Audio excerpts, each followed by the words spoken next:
नमस्कार और स्वागत है। आज हम एक ऐसे विषय की तह तक जा रहे हैं जो अक्सर आपदाओं के बाद चर्चा में आता है। जब बाढ़ आती है तो आखिर दोष किसका होता है? हाँ, ये एक बहुत ही अहम सवाल है। और ख़ास तौर पर हम आज ये समझने की कोशिश करेंगे कि भारत और दुनिया के कुछ दूसरे बड़े देशों जैसे मान लीजिए अमेरिका और चीन, इनके बीच इस नज़रिए में क्या फ़र्क है, कम से कम जो जानकारी हमें मिली है उसके आधार पर। बिल्कुल। आज की हमारी बातचीत का आधार है बाढ़ पर दोष, भारत बनाम विश्व शीर्षक वाले एक लेख के कुछ खास अंश। जी। हमारा इरादा यहाँ किसी पर उंगली उठाना नहीं है, बल्कि ये समझना है कि अलग अलग देशों में जब बाढ़ जैसी विनाशकारी घटनाएं होती हैं तो जिम्मेदारी तय करने के तरीके कैसे अलग हो सकते हैं, जैसा कि स्रोत में बताया गया है। तो चलिए इस पर थोड़ी गहराई से बात करते हैं। हाँ, जरूर। और देखिए, ये विषय सिर्फ बाढ़ के बारे में ही नहीं है। ये एक तरह से दिखाता है कि कैसे अलग-अलग समाजों में आपदाओं को लेकर न सिर्फ प्रतिक्रियाएं अलग होती हैं, बल्कि उन पर जो सार्वजनिक चर्चा होती है, जिसे हम पब्लिक डिस्कोर्स कहते हैं, उसका रूप भी काफी अलग हो सकता है। मतलब कौन जिम्मेदार है, इसका जवाब हर जगह एक जैसा नहीं होता। बिल्कुल नहीं। अलग-अलग जगहों पर यह सवाल अलग-अलग जवाब पाता है, ऐसा लगता है। ठीक है, तो शुरुआत करते हैं उस पहलू से जो लेख अमेरिका और चीन जैसी बड़ी अर्थव्यवस्थाओं के बारे में बताता है। जानकारी के मुताबिक जब इन देशों में बाढ़ आती है तो दोषारोपण का रुख कुछ खास दिशाओं में मुड़ता है। हाँ, प्रस्तुत जानकारी तो यही बताती है। इन देशों में, खासकर अमेरिका और चीन के संदर्भ में, जैसा स्रोत इशारा करता है, दोष अक्सर या तो जलवायु परिवर्तन यानी क्लाइमेट चेंज के बड़े मुद्दे पर डाल दिया जाता है। अच्छा, क्लाइमेट चेंज पर? हाँ, या फिर प्रकृति की अप्रत्याशितता पर कि भाई ये तो प्राकृतिक आपदा है, इस पर इंसान का क्या वश। और कभी-कभी इसे दैवीय घटना या एक्ट ऑफ गॉड भी कह दिया जाता है। दैवीय घटना या प्रणालीगत कारण, इसका मतलब क्या हुआ? क्या हम ये समझे कि समस्या को किसी एक व्यक्ति या संस्था की तात्कालिक विफलता से नहीं जोड़ा जाता? हाँ, आप बिल्कुल सही समझ रही हैं। लेख का इशारा इसी तरफ है। मतलब समस्या को ज्यादा बड़े, बाहरी या फिर व्यवस्थागत, सिस्टमिक जिसे कहते हैं, उन कारकों से जोड़ा जाता है। Systemic approach. हाँ, सिस्टमिक मतलब ये कि गलती किसी एक व्यक्ति, विभाग या किसी एक फैसले की नहीं मानी जाती, बल्कि पूरी व्यवस्था की या बड़े पैमाने पर हो रहे पर्यावरणीय बदलावों की या फिर ऐसे प्राकृतिक चक्रों की मानी जाती है जिन पर तत्काल नियंत्रण पाना मुश्किल है। तो ये माना जाता है कि ये घटनाएं इतनी बड़ी और जटिल होती हैं कि उनकी पूरी जिम्मेदारी किसी एक स्थानीय एजेंसी या नेता पर डालना शायद ठीक न हो, या कम से कम वहां बहस इस तरफ नहीं जाती। हाँ, जानकारी से तो ऐसा ही लगता है कि वहां की बहस इस दिशा में नहीं मुड़ती। जिम्मेदारी फैल जाती है, किसी एक बिंदु पर केंद्रित नहीं रहती। तो इस प्रणालीगत नजरिए का नतीजा क्या होता होगा? जैसा इस विश्लेषण में लग रहा है, क्या इसका मतलब ये है कि वहां तात्कालिक जवाबदेही की मांग उतनी तेज नहीं होती? ये एक दिलचस्प सवाल है। देखिए, लेख सीधे तौर पर तो इसका जवाब नहीं देता, लेकिन हम इस पैटर्न से अंदाजा लगा सकते हैं कि अगर दोष क्लाइमेट चेंज या प्रकृति पर डाला जा रहा है, तो शायद किसी व्यक्ति या एजेंसी पर फौरन कार्रवाई का दबाव कुछ कम हो जाता हो। ध्यान शायद लंबी अवधि के समाधानों पर चला जाता होगा। हो सकता है ध्यान शायद दीर्घकालिक समाधानों या वैश्विक नीतियों या भविष्य में बेहतर तैयारी कैसे हो, इस पर ज्यादा केंद्रित हो जाता हो। ऐसा लग सकता है कि जवाबदेही थोड़ी फैल जाती है, किसी एक पर फोकस होने के बजाय। लेकिन ये याद रखना जरूरी है, ये सिर्फ उस पैटर्न पर आधारित एक संभावित व्याख्या है जो हमें जानकारी में मिली है। ये वाकई में ध्यान देने वाली बात है। अब आते हैं भारत के संदर्भ पर। यहाँ जो जानकारी हमें मिली है उसके अनुसार स्थिति काफी अलग बताई गई है। यहाँ चीजें एक अलग ही मोड़ लेती हुई दिखती हैं। हाँ, बिल्कुल। लेख के मुताबिक भारत में बाढ़ आने पर तस्वीर नाटकीय रूप से बदल जाती है, ऐसा लगता है। यहाँ का विश्लेषण ये बताता है कि मीडिया और विपक्षी दल अक्सर सीधे तौर पर सरकार को निशाने पर लेते हैं। सरकार को? हाँ, और कई बार तो विशेष रूप से तत्कालीन प्रधानमंत्री को भी, जैसे लेख में प्रधानमंत्री मोदी का उल्लेख है। दोषारोपण यहाँ ज्यादा सीधा और कह सकते हैं व्यक्तिगत हो जाता है। अच्छा, व्यक्तिगत। और लेख कुछ खास तरह के आरोपों का भी जिक्र करता है ना? किस तरह की बातें उठाई जाती हैं आमतौर पर? बिल्कुल, लेख में यह साफ तौर पर बताया गया है कि भारत में ऐसी आपदा के बाद चर्चा अक्सर कुछ खास बिंदुओं पर टिक जाती है, जैसे योजना की कमी, क्या सरकार ने पहले से तैयारी नहीं की थी? कमजोर बुनियादी ढांचा, क्या पुल, सड़कें, बांध या पानी निकासी का सिस्टम ठीक नहीं था, या उनका रखरखाव ठीक से नहीं हुआ? और राहत कार्यों में देरी। हाँ, और आपदा प्रबंधन में देरी, क्या राहत और बचाव का काम समय पर और असरदार तरीके से शुरू हुआ? ये सवाल सीधे सरकार के कामकाज और उसके प्रदर्शन से जोड़ दिए जाते हैं। तो यहाँ हम व्यक्तिगतकरण और राजनीतिकरण जैसे शब्दों का इस्तेमाल कर सकते हैं, जैसा कि विश्लेषण में इशारा किया गया है। आप इसे थोड़ा और समझाएंगे कि इसका मतलब क्या है? हाँ, ये शब्द यहाँ बिल्कुल सही लगते हैं। व्यक्तिगतकरण यानी पर्सनलाइजेशन का मतलब है कि आपदा की विफलता को सीधे तौर पर किसी व्यक्ति विशेष, जैसे कोई नेता या मंत्री, उसके प्रदर्शन से जोड़ देना। अच्छा। और राजनीतिकरण यानी पॉलिटिसाइजेशन का मतलब है आपदा को एक राजनीतिक हथियार की तरह इस्तेमाल करना, जहां विपक्षी दल सरकार पर हमला करने के लिए इसे एक मौके की तरह देखते हैं और सरकार अपनी सफाई पेश करती है। जानकारी के मुताबिक भारत में आपदा की जिम्मेदारी तय करने में ये दोनों चीजें ज्यादा हावी दिखती हैं, बजाय इसके कि प्रणालीगत या प्राकृतिक कारणों पर ध्यान दिया जाए। हाँ बिल्कुल। बजाय प्रणालीगत या प्राकृतिक कारकों पर ध्यान केंद्रित करने के जब ये आरोप लगते हैं योजना की कमी, कमजोर ढांचा, तो क्या विश्लेषण ये भी बताता है कि ये फौरन उभरते हैं या किसी गहरी जांच के बाद?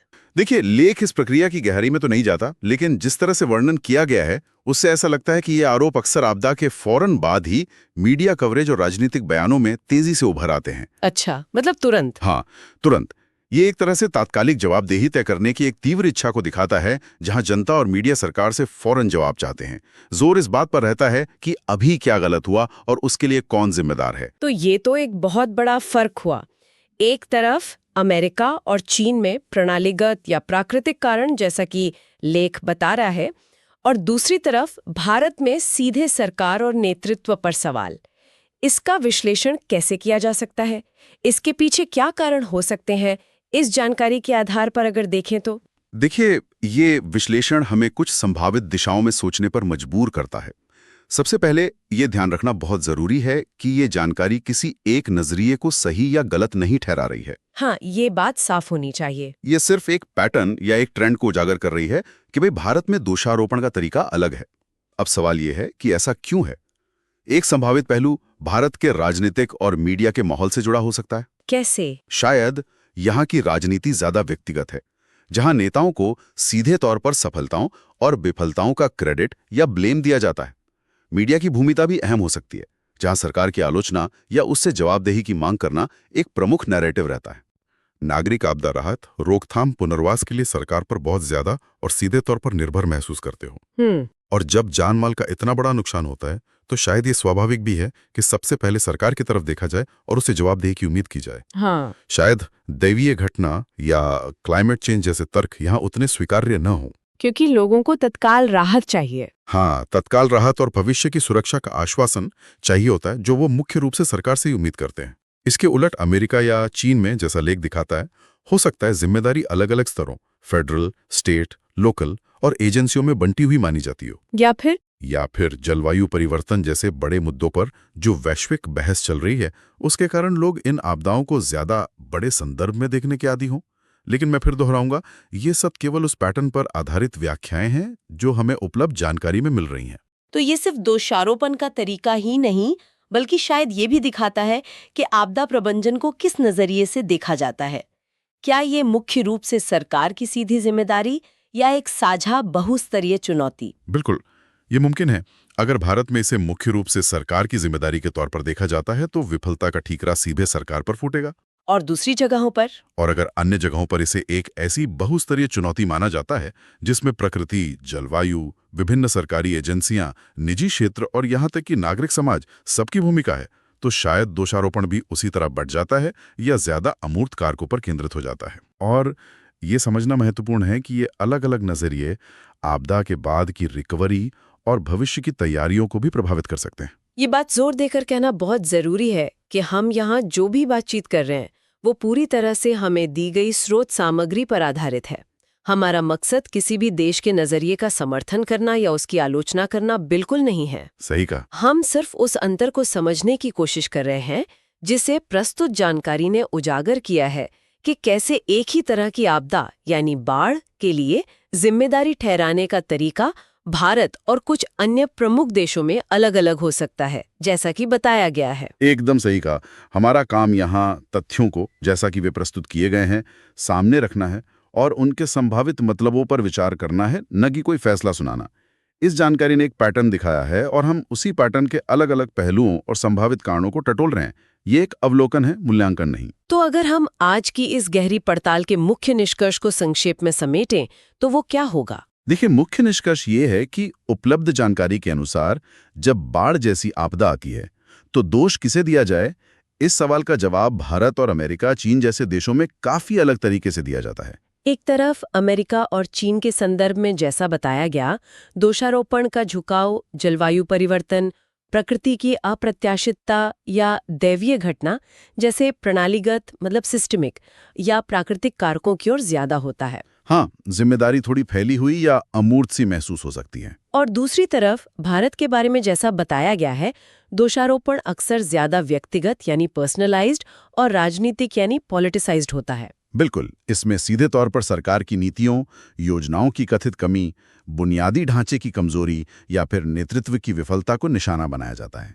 यहाँ जवाबदेही की मांग ज्यादा तात्कालिक और केंद्रित नजर आती है। बिल्कुल, ये एक साफ विभाजन है जो जानकारी में दिखाया गया है। और अगर हम इसे थोड़ा और बड़े कैनवस पर देखें तो ये दिखाता है कि कैसे अलग-अलग राजनीतिक संस्कृतियां और मीडिया का माहौल एक ही तरह की घटना के आसपास बिल्कुल अलग-अलग कहानियां या विमर्श, नैरेटिव जिसे कहते हैं, वो गढ़ सकते हैं। अच्छा, आपदा तो एक प्राकृतिक या मानव जनित घटना हो सकती है, लेकिन उसका मतलब क्या है, उसकी वजह क्या है और उसका जिम्मेदार कौन है, ये काफी हद तक उस समाज द्वारा तय किया जाता है जिसमें वो घटित होती है। ये सिर्फ तथ्यों की रिपोर्टिंग नहीं है, बल्कि कहानी कहने का तरीका भी है। सही कहा। ये सिर्फ क्या हुआ का सवाल नहीं है, बल्कि क्यों हुआ और किसकी वजह से हुआ, इसकी व्याख्या भी महत्वपूर्ण हो जाती है। हाँ, और ये व्याख्या सीधे तौर पर प्रभावित करती है कि भविष्य में ऐसी घटनाओं से बचने के लिए क्या कदम उठाए जाएंगे, या कम से कम किन कदमों पर सार्वजनिक बहस केंद्रित होगी। ये तो है। सोचिए, अगर दोष मुख्य रूप से जलवायु परिवर्तन पर है तो समाधान वैश्विक समझौतों, कार्बन उत्सर्जन में कमी जैसी बड़ी नीतियों में खोजा जाएगा। ठीक। अगर दोष स्थानीय स्तर पर खराब नियोजन या कमजोर बुनियादी ढांचे पर है तो समाधान स्थानीय प्रशासन, बेहतर इंजीनियरिंग और निवेश में ढूंढा जाएगा। और अगर नेतृत्व पर है तो? और अगर दोष सीधे तौर पर नेतृत्व पर मढ़ दिया जाता है तो बहस राजनीतिक बदलाव या सरकार की नीतियों में फौरन सुधार की मांग पर केंद्रित हो सकती है। तो इस तरह दोषारोपण का तरीका सीधे समाधान के रास्ते को भी प्रभावित करता है। ये वाकई सोचने पर मजबूर करता है कि एक ही समस्या के कितने अलग अलग पहलू और समाधान के रास्ते हो सकते हैं, सिर्फ इस आधार पर कि उसकी जिम्मेदारी कैसे तय की जाती है। तो चलिए अपने श्रोताओं के लिए एक अंतिम विचारणीय प्रश्न के साथ इस चर्चा को समाप्त करते हैं। जरूर। जो अंतर इस जानकारी में उजागर किया गया है कि कैसे अलग अलग देशों में आपदाओं को लेकर जिम्मेदारी तय करने के तरीके भिन्न हैं, क्या ये सिर्फ सतही तौर पर मीडिया या राजनीतिक दलों द्वारा बनाए गए नैरेटिव का ही प्रतिबिंब है, या फिर क्या ये वास्तव में शासन यानी गवर्नेंस के मूलभूत तरीकों, प्रशासनिक संरचनाओं और शायद सबसे महत्वपूर्ण उस देश के नागरिकों की अपनी सरकार से जो अपेक्षाएं हैं, पब्लिक एक्सपेक्टेशंस, उनमें गहरे बुनियादी अंतरों को भी दर्शाता है? और क्या ये अलग अलग रास्ते भविष्य में आपदाओं से निपटने की रणनीतियों को भी अलग तरह से प्रभावित करते होंगे? इस पर विचार किया जा सकता है।